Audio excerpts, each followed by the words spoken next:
Sarah Baker will throw out the first apple.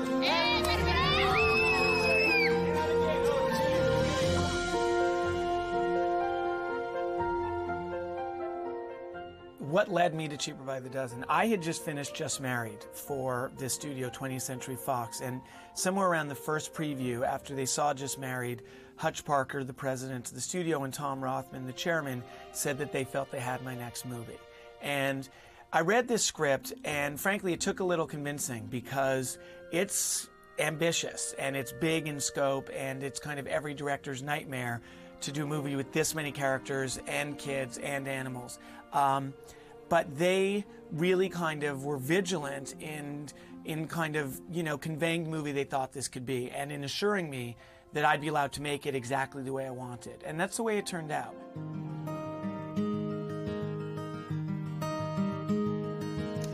Hey, Mark. The Baker clan is a loving, loud, occasionally feisty bunch. So we set out to build a movie around Steve. That meant, first of all, finding a woman to play Kate Baker who would support Steve's comedy so that he, in his words, so that there was someone on the other side of the net, to go with the tennis metaphor. Bonnie has that in spades. I mean, she's a brilliant comedian, an incredibly sharp wit. Hey, you were checking me out, weren't you? No, honey, look behind you. The gardener. Oh. We then set out to cast the kids, and I wanted a mixture of two things. I wanted recognizable, known actors for some of the roles, and for that reason I went and I got Tom Welling, I got Hilary Duff, I got Piper Perabo. And as for the rest, I really wanted a freshness, which is to say kids who were not kiddie actors, who had not done 15 movies and were therefore not fluent in the language of kiddie cuteness on screen. They were fresh, real kids, and I knew that it would make my job harder, having all these inexperienced actors, but I knew it would make my movie better.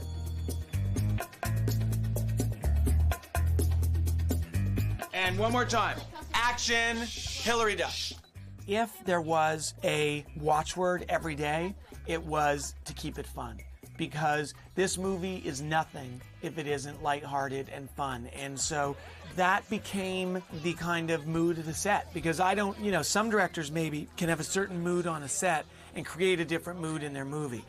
I don't know how to do that. I only know how to take the vibe that I have, infect the set with it, and trust that it's going to translate onto celluloid. We'll do one take where she's talking without looking at her. You're just like, you know what I mean? You know what I mean, Allison? I'm so mean to you. Okay. Maintaining the level of energy and chaos that we needed, it's hard. Sometimes it's me going, all right, let's go, here we go, and like just me being cheerleader. Okay, and you just finished grabbing for the frog and you're all screaming? But sometimes my voice has gone raw, or my own energy is sagging, so you play music, whether it's hip-hop or rock or whatever it is. We played a lot of Missy Elliott on this set. We played just everything that worked to keep the vibe going.